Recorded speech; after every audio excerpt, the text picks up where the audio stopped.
बिस्मिल्लाहिर्रहमानिर्रहीम। मैं इस वक्त सांगड़ के डिस्ट्रिक्ट हेडक्वार्टर हॉस्पिटल के civil surgeon doctor Shabir Ahmed Cheena की ऑफिस में मौजूद हूँ और आपको बताता चलूँ कि सिविल हॉस्पिटल ज़ाहिरी बात है सबसे बड़ी ज़िला की हॉस्पिटल है। तो वहीं पर यहाँ पर बहुत सारे मसाइल हैं और उन मसाइल में सबसे बड़ा मसाइल यहाँ पर डॉक्टर की शॉर्टेज है। इस वक्त सिविल हॉस्पिटल में कितने वार्ड फ़ाल हैं, कितने डॉक्टर यहाँ पर डॉक्टर्स मौजूद हैं। हमारे साथ मौजूद हैं डॉक्टर शबीर। डॉक्टर साहब, सबसे पहले तो आपका बहुत शुक्रिया कि आपने टाइम दिया है। इस वक्त आपके पास कितने डॉक्टर की स्ट्रेंथ है और क्या कहेंगे? हाँ जी, बिस्मिल्लाहिर्रहमानिर्रहीम। डॉक्टर्स हमारे पास बहुत शार्ट हैं, पहले भी था।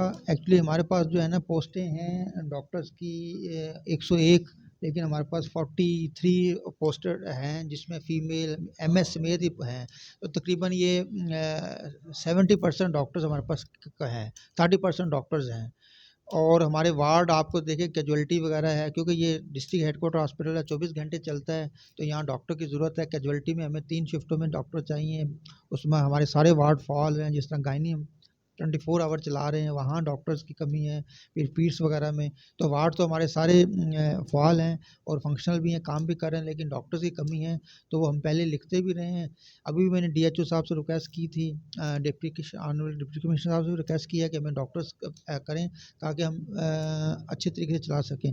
और मैंने जब से मैंने ज्वाइन किया है तो मेरी तो कोशिश है कि इसको हम सांगड़ सिंध का मॉडल हॉस्पिटल बनाएं, और जिस पे मैंने काम भी शुरू कर दिया है। तो इंशाल्लाह ताला अगर डॉक्टर्स की कमी पूरी हो जाएगी तो मेरे ख्याल में हम जो थोड़ा बहुत जो रेफ़र वगैरह कर रहे होते थे ना, उससे भी बच जाएंगे। तो ये जो पहले रेफ़रल का मसला था वो भी हमने 70-80% रोक दिए हैं कि 100% हम जो पेशेंट यहाँ है इलाज हो सकता है उनका करवा रहे हैं। जिसका आपको पता ही होगा, गायनी वगैरह में जो पहले हम रेफ़र करते थे सीज़रियन के लिए, वो या यहाँ जनरल सर्जरी के लिए, तो वो हमारे पास डॉक्टर्स वो हम काम कर रहे हैं।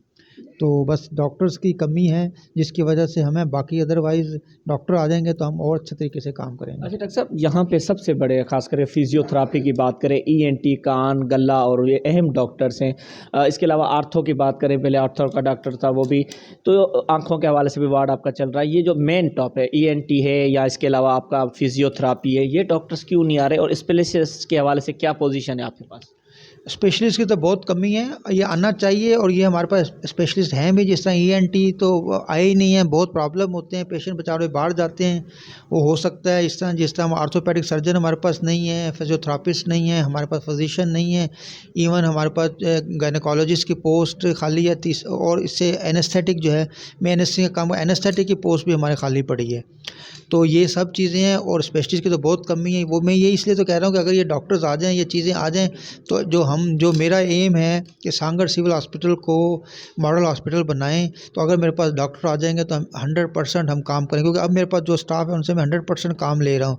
और ये जो सांगड़ की बिल्डिंग में पहले भी कहता हूँ कि ये इतनी ज़बरदस्त स्ट्रक्चर है कि शायद पूरे सिंध में ऐसी बिल्डिंग नहीं है जितना ये ज़बरदस्त किस्म का बनाया गया। उस टाइम के इंजीनियर्स ने जिसने भी बनाया ज़बरदस्त है, और हम उसको फॉल भी कर रहे हैं। लेकिन अगर ये डॉक्टर आ जाएंगे हमारे पास स्पेशलिस्ट और अच्छे तरीके से, उससे आप देखें ना कि ये हमारा डिस्ट्रिक्ट हेडक्वार्टर सिर्फ 2 हमारे पास 17 डॉक्टर्स हैं, 17 ग्रेड के मेडिकल ऑफिसर हैं, और फिर भी अब हम चला रहे हैं हॉस्पिटल। अच्छा डॉक्टर साहब, डेपोटेशन के हवाले से बात करें कि बाद अक्सर हमें यहाँ से पता चला कि कई डॉक्टर डेपोटेशन, उस पर आपने कार्रवाई भी की, इस पर क्या अभी भी वो है? डिपुटेशन पे हैं, कुछ हैं। देखो डिपुटेशन इलीगल है, ये हो नहीं सकता। सुप्रीम कोर्ट की रूलिंग है, पहले ऑर्डर्स भी हैं कि ना कोई साइन टू वर्क कर सकता है और ना ही डेपुटेशन। लेकिन उसके बावजूद भी लोग जाते हैं। चाहे लोकल चीज़ों पर तो ठीक है इधर उधर, लेकिन यहाँ से जिस तरह डिपुटेशन करे, कोई हैदराबाद जाना है या मिरपुखास या यहाँ, तो ये मतलब वायलेंस है कानून की, तो होना नहीं चाहिए। लेकिन हमारे पास तो डेपुटेशन में 1-2 डॉक्टर्स हैं, लेकिन वो भी नहीं होना चाहिए। कानूनी तो गलत है कि डेपुटेशन जहाँ आपने काम करना वही करें, क्योंकि असाइंड वर्क तो यही है कि जिस तरह अब शहदादपुर में, अब देखिए शहदादपुर में तालका हॉस्पिटल है, वहाँ को तकरीबन 45 मेडिकल ऑफिसर्स हैं। और जो डीएचक्यू हॉस्पिटल है 24 आवर चलता है पूरे, इसको वहाँ सिर्फ हमारे पास 2 मेडिकल ऑफिसर हैं 17 के। आप फ़र्क देखिए ना। तो अगर इस पर काम किया जाए डीएचओ लेवल पर या सेक्रेटरी लेवल पर कि भाई वहाँ जो डॉक्टर्स बैठे हुए हैं उनको हम डीएचक्यू में शिफ्ट करें ताकि हमारा काम चल जाए। अच्छा डॉक्टर साहब, ये सारी सूरत हाल जब से हॉस्पिटल बनी है हम उसी सीटों पर मौजूद हैं। इस हॉस्पिटल की ऐसे नहीं क्यों नहीं हो पाई, इन सीटों को क्यों ज़्यादा नहीं? ज़ाहिर बात है, जो ये हॉस्पिटल बना था, आज से आबादी का तनासुब देख लें, आपके पास यहाँ पर रेशो पेशेंट देख लें, ऐसे नहीं क्यों नहीं हो पा रही, क्या वजह है? ऐसा नहीं भेजी नहीं है तो होगी कहाँ से? तो डॉक्टर से भेजें। अब मेरी कोशिश यही है कि हम ऐसे नहीं, मैंने ये जून में होता है जब बजट एलोकेशन करते हैं, तो मैंने अब इनको एक दो अपने क्लर्क साहबान को ड्यूटी लगा दी है कि ऐसे नहीं बनाओ, ताकि ये हम उससे फर्दर पहले ही जमा करवाएं। और हो सकता है अगर हमें खुद भी जाना पड़े, मुझे खुद भी जाना पड़े, तो मैं जाऊं ताकि ये सबमिट करवा के आएँ। अपने जो डॉक्टर्स की हैं उसको भी करवाएं, और जो हमारे पास स्टाफ कम है उसको भी करवाएं। इस तरह हमारा कार्डिक वार्ड है या इवन कैजुअलिटी की भी हमारी ऐसे नहीं बनी हुई, हम अपने जो है पहले उस पर ये गुजारा कर रहे हैं। अच्छा डॉक्टर साहब, आपने जो बजट के हवाले से पूरी शो कर दिया कि सिविल हॉस्पिटल का कितना बजट है, कितनी यहाँ पर आपकी ओपीडी है, क्या उसके हिसाब से आपको बजट मिलता है, कितनी नीड है यहाँ पर बजट के हवाले से? बजट देखिए, बजट तो बहुत ज़्यादा है। बजट मेडिसिन के हमारे हिसाब से बहुत कम है बजट।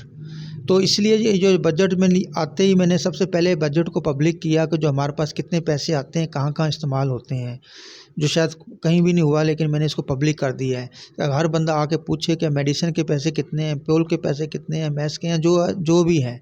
तो मेडिसिन की जो मैंने कैलकुलेशन की है, तो ये तकरीबन इतना कम है, या किसी ने कोशिश भी नहीं की। मैं कोशिश कर रहा हूँ, अगर मैं पेशेंट के हिसाब से जो OT हम चला रहे हैं, जिस तरह वो 1 रुपया भी नहीं आ रहा, जो हमारा बजट है 1 रुपया पर पेशेंट पे भी नहीं आ रहा। तो आप अंदाज़ा करें, तो हम OPD डेली हमारी 1700-1800 की डेली OPD है।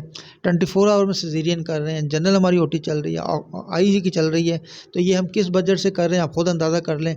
जो मैंने कैलकुलेशन किया था, मेडिसिन का बजट है वो तो 5-10 रुपये, 1 रुपया 2 रुपये आ रहा है कि हम मतलब, और यहाँ हम कम से कम एक पेशेंट जो OPD से मेडिसिन लेके जाता है, कम से कम 200-300 रुपये की एक पेशेंट आम जो है OPD की पेशेंट लेके जाता है। लेकिन हमारा बजट 5 रुपये होगा या 2 रुपये होगा। बिल्कुल डॉक्टर साहब, सिविल सर्जन शबीर हमारे पास मौजूद थे। अगर डॉक्टर्स की बात करें तो 101 की जहाँ पर डॉक्टर्स की यहाँ पर पोस्टें हैं, तो यहाँ पर सिर्फ 43 डॉक्टर यहाँ पर हमें यहाँ पे मौजूद हैं। और MS मिलाकर अगर बजट के हवाले से बात करें तो बजट डॉक्टर कहते हैं कि ना होने के बराबर है, वो भी मेडिसिन में।